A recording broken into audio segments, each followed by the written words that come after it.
būtu... Vai šis nav pareizā pants? Va? Šitas nav. Brīnišķīgi, gribies, tāpēc vienmēr jālasa. Kā tad bērns izņēma gala beigās no slimnīcas? Te man rodas tāds iespējas, ka daudz ir iedomājušies, ka tas notika, es nezinu, naktī Lietuvā, tur kāds kaut kur bēga, un tad labie policisti skrēja pakaļ pēc operāciju pa visu Latviju un tā tālāk, bet kas notika patiesībā? Šeit jūs varat redzēt īstus reālus kadrus, kā tas viss notika pēc tam, kādi vecāki bija saņēmuši jau 2 testus negatīvus par šo te difteriju, redzēja, ka tāpat tiek turpināts kaut kādas manipulācijas un izmantoja savu vecāku tiesības saskaņā ar likumu izņemt bērnus no konkrētās ārstniecības iestādes un pārtraukt šīs te manipulācijas. Oi, mīlucītes!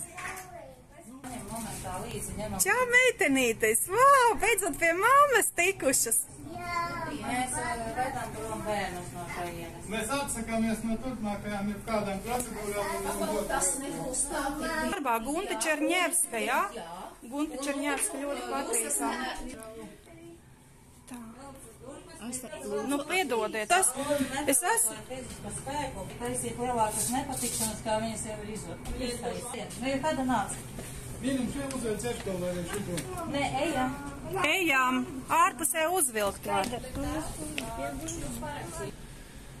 Izklāst, man ir iespējams jautājums. Būs kopija tāda, jā? Būs kopija. Varam uztaisīt. Jā, lai uztais kopiju arī tad. Man jāraksta šitajā, ka es piekrītu tām ievadīšanām, tev ir sarakstīts. Izlasa obligāti. Tagad mums cits vajadzīgs. Te ir tā.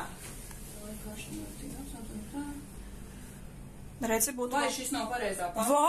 Šitas nav. Brīnišķīgi, gribies, tāpēc vienmēr jālasa. Es jums anicīšu otro lapu. Iedomājies, ka tu piekrīti mudīgi nesat otru, te ir krimināla pārkāpums vienkārši. Es nevaru valdīties, lūdzu, nesat pareizo dokumentu. Es jums pasaku, ja Vecāks atsakās no ārstēšanas, un tādu dokumentu lūdzu arī atneziet tūliņās pat. Es varu arī izsaukt policiju. Tūliņās pat, mamma pati var izsaukt policiju. Mamma pati var izsaukt. Tā būs man darīšana, ko es darīšu tālāk ar šo. Jā, lūdzu, nesiet pareizo dokumentu. Ko jūs iesmērējāt? Vecāki atsakās no ārstēšanas, likumiskas tiesības ir. Atnes nepareizu dokumentu, lai parakstītu, kad viņa piekrīt ārstēšanai turpmākai, bet tas ir nepareizs dokuments, saprotiet? Bet te mēs izmantojam likumiskās tiesības attiekties no jebkādām tālākām medicīniskām. Jā, pareizi. Medicīniskām un ārstēšanas tā kā iespējām. Tiešām vienmēr jālasa, ko parakst. Ja domāju, tu nebūtu izlasījis, būtu parakstījies par kaut ko citu.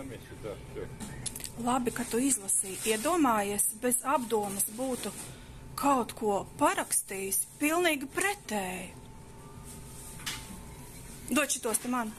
Kur tad šeit ir šī mēdīju uzburtā drāma par slimiem bērniem, kuri nav slimi pēc testiem, kā izrādās, par nelikumīgu izņemšanu, kas nav bijusi nelikumīga, kā mēs varam redzēt, ka konkrēti vecāki saprot un izmanto savus juridiski korektās iespējas pārtraukt šo te ārstēšanu, izņemt no šīs te konkrētās iestādes. Vienīgais, ko mēs redzam drāmu, drīzāk no slimnīcas puses, kuru mēģina apzināti vai neapzināti iedot citu veidlapu, kas nemaz neatspoguļo to vēlmi, kāda vecāki pirms tam ir izteikuši.